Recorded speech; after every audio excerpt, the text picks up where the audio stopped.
welcome listeners. In our series on international relations theory, we will be discussing realism with main focus on neorealism today.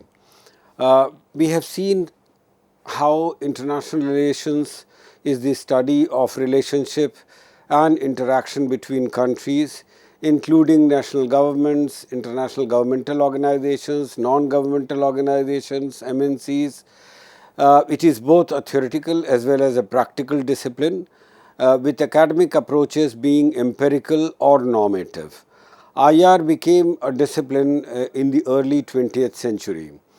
IR is crucial as the world of about 8 billion people are organized into 200 states, and it affects their life like nothing else.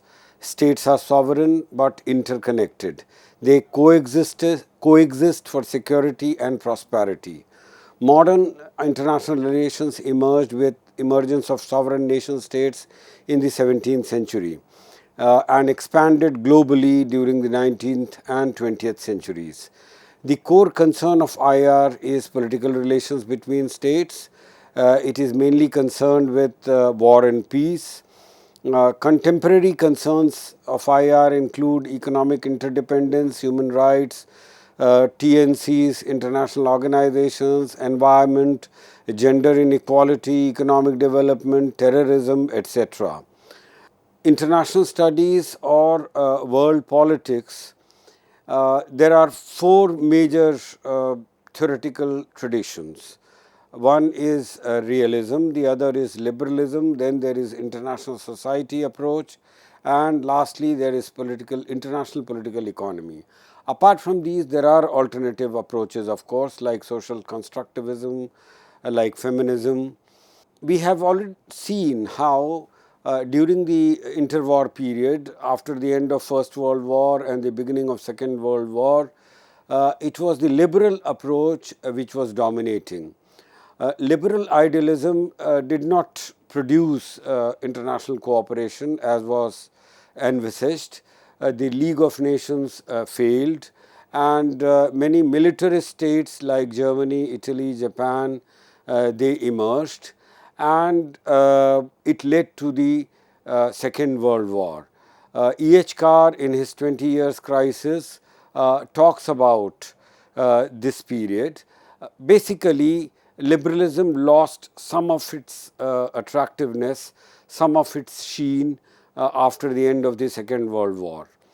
After that, realism became the dominant theory. Idealism lost its sheen and attractiveness after the end of Second World War, after which realist ideas and assumptions, they dominated international relations.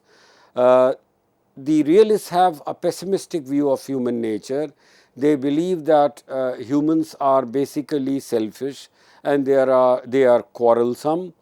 There is a conviction that international relations is conflictual, that international conflicts are ultimately resolved by war.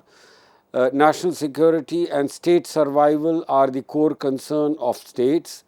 There is general skepticism about international politics.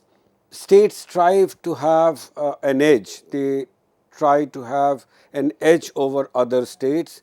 There is a desire to enjoy advantage over other states, and on the contrary, other states try to avoid domination. Classical realists basically believed in acquisition and possession of power and the deployment and uses of power. The key objective of all states is acquisition of power. International politics is therefore primarily power politics, an arena of rivalry, conflict, and war between states. Defending the national interest and ensuring survival and security of state and its people are the primary concern of all rulers. Thucydides, Machiavelli, Hobbes, and Morgenthau are considered most important classical realist thinkers.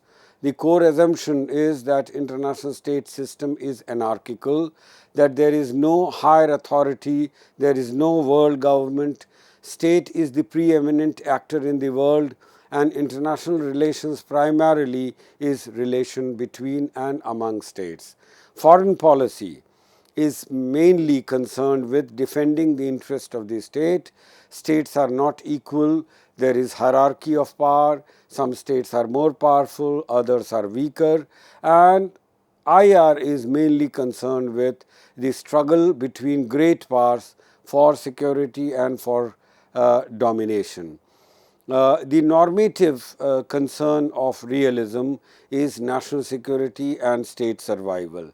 State exist essentially to maintain security and safety and good life of their citizens. Otherwise, as Thomas Hobbes said, life would be solitary, poor, nasty, brutish, and short. National interest is the final arbiter of foreign policy of all states. Treaties, conventions, customs, rules, laws, these are expedient arrangements which can be utilized and given up according to national interest.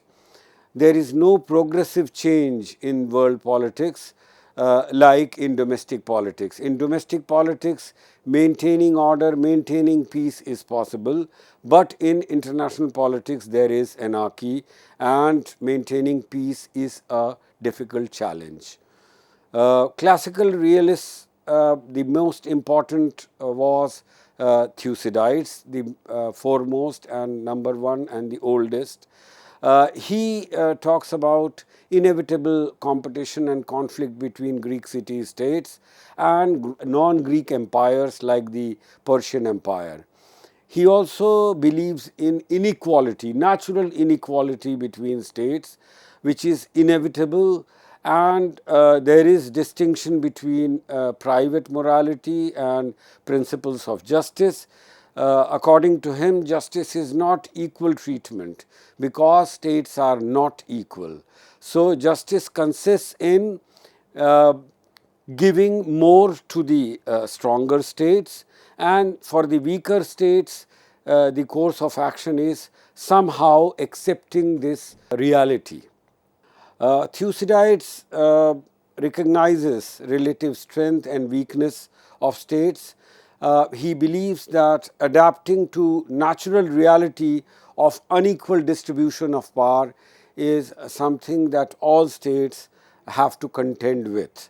So, power politics is the primary concern, and it basically aims at security and survival. Machiavelli is another important thinker.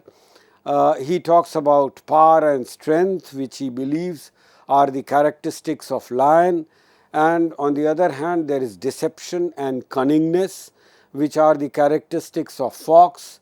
These are the two qualities that all rulers need to have. And supreme political value is national freedom, is protecting the interest of the state, the survival of the state, and also the well-being of the state. Main responsibility of all rulers is survival. Rulers should be astute, they should be crafty, at the same time they should be ruthless, and they should always be alert to any threats and promote the interest of the state. They should anticipate the motives and actions of other states, and he also believes that moral maxims are politically irresponsible. There is no scope for morality in statecraft. Private morality can be there, but public morality, state morality is something which is not required. Thomas Hobbes talks about state of war against all. He believes that human beings are basically selfish and life is nasty, poor and short. That absolute authority is required in order to protect the life and liberty of the people. International system is a system of anarchy. Within the states, there can be order if there is absolute monarch, but among the states, the international system, there will be no order, there is only anarchy. Sovereign states in order to escape from the state of nature, create all-powerful state, and therefore domestic peace is brought, is maintained, but internationally there can be no peace among states. Morgenthau is the most important and the last among the classical realist thinkers. He believes that men and women by nature are political animals, that craving for power and search for security and secure territory are the concern of all individuals and states. Security beyond states and between states is impossible. Within the state, security is possible, but outside the states, in the international arena, there can be no security which is guaranteed.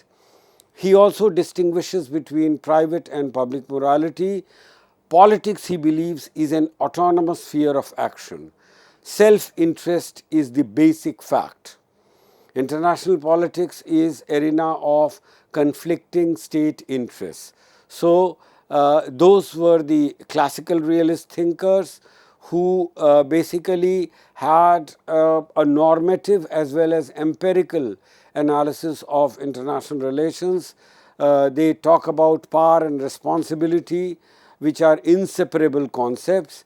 They talk about balance of power, about empirical reality and basic values, and these are legitimate goal and guide of statecraft. So, security and maintaining the national independence of states is the legitimate goal and guide for all statecraft. They also believe that balance of power is something which is desirable as it prevents hegemonic world domination by one great power. It upholds international peace and security. However, classical realists were criticized by many of the subsequent realist thinkers, mainly during 1980s and 70s, 80s and 90s. One of the most important neorealist thinkers or strategic realist thinkers was Thomas Schelling. He believes that normative IR is subjective and unscientific. So, according to Schelling, classical realism is subjective and therefore unscientific. He also says that foreign policy is primarily a rational instrumental activity. He believes in game theory.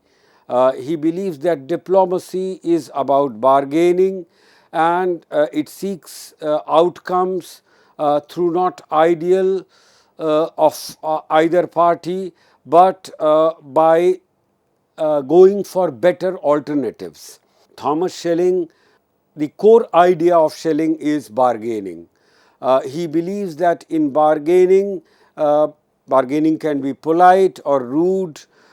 You have to employ threats as well as you have to offer something.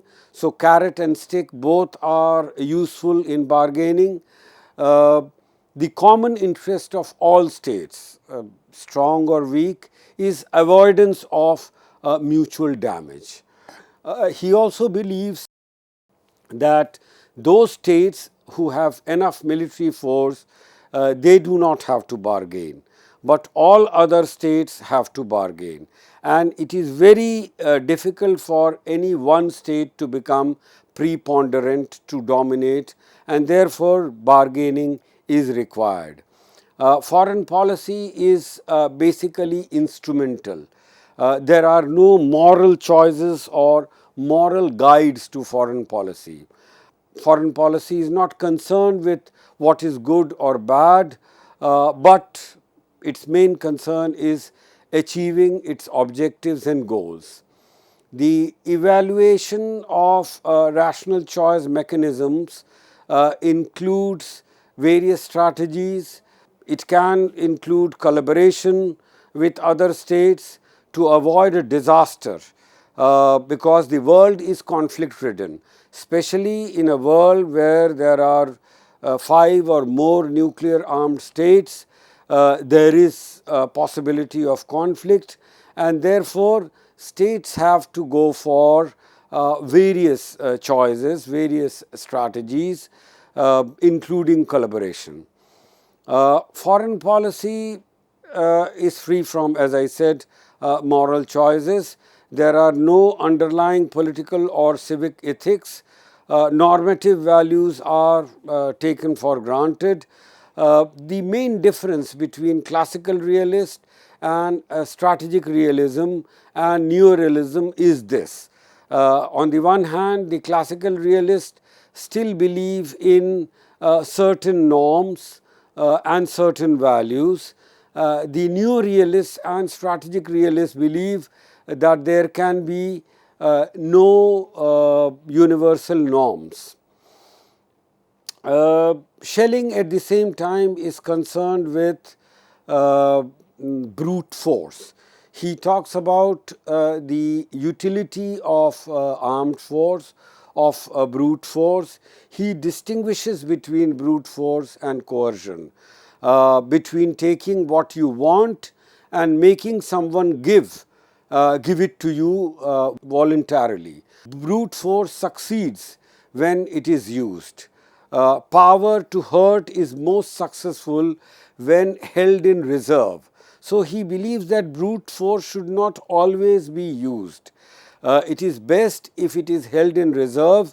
The threat of damage, the threat of use of brute force can at times yield desired results, and so that the states do not have to fall back upon using brute force. The role of coercion and brute force are the main concern of Schelling.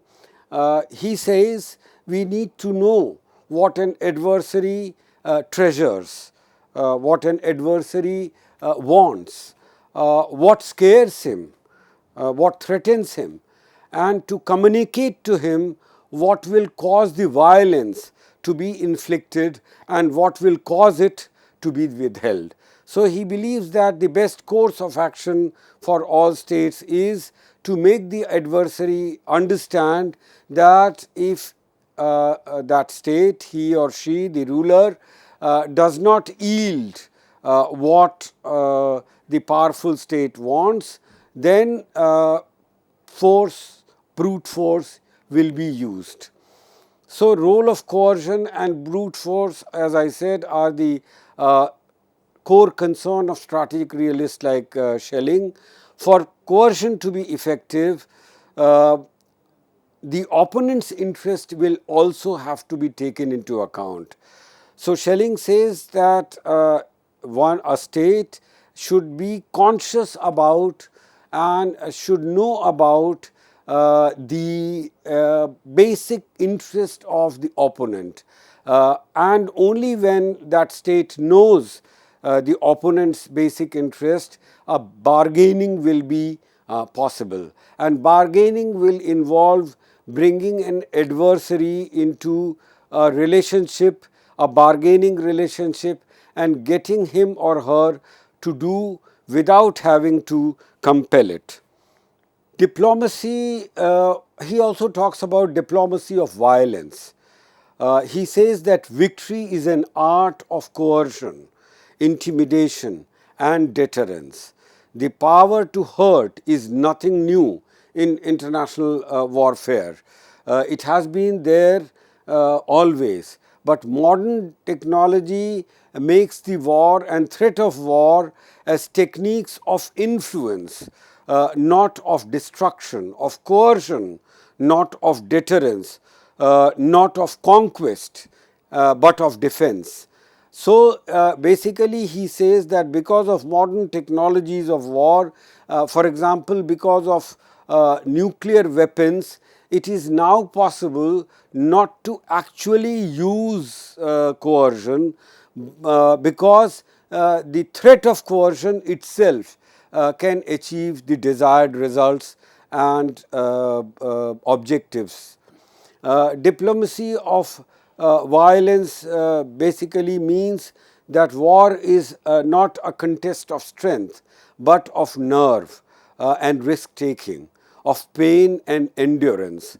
So, this is one main difference between the strategic realist and classical realist, because Schelling strategic realism believes that war can be avoided. Uh, about values, he says that normative theory or norms and values are given and they should be used instrumentally. Uh, they should be taken for granted. How foreign policy makers ought to behave is not explored or clarified or even addressed. So, these values or norms are not important.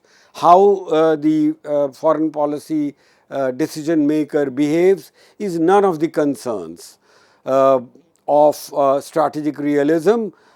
These are things, these are norms and values which are taken for granted. The foremost objective of the ruler should be to try to avoid war by using the threat of war rather than by going for actual warfare. Thank you very much.